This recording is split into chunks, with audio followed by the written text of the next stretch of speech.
Another day, another life. Okay, dragging yung motor. Ayusin natin to. Ayun na naman to kay Boss Peng. Yan. Dragging. Ayan.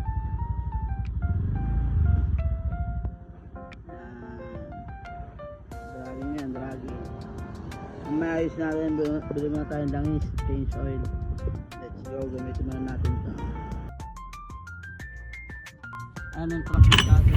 Dito ba natin ko na yung yan, sinunod ko na yung lining. Pagtapos nyan, yung pulley ay para hindi tumatalon ang pan belt nya.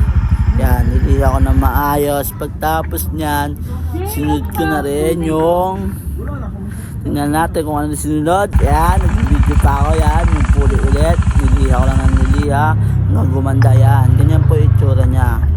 Pagtapos nyan, yan, sinunod ko na yung belt. Niliha ko din yung belt para pag humarulot ka, kapit na kapit. Yan, tapos niliha ko na rin yung lining nya para walang dragging. Yan.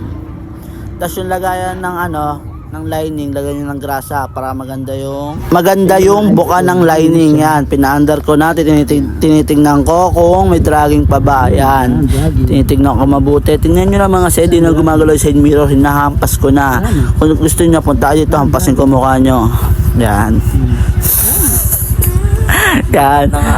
Yan.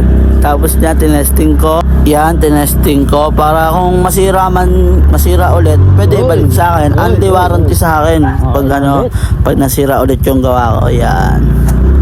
Yan, paikot-ikot lang, tinesting ko. Another day, another life. Di ka tatagos sa amin, boy. Huwag ka umiiyak, boy.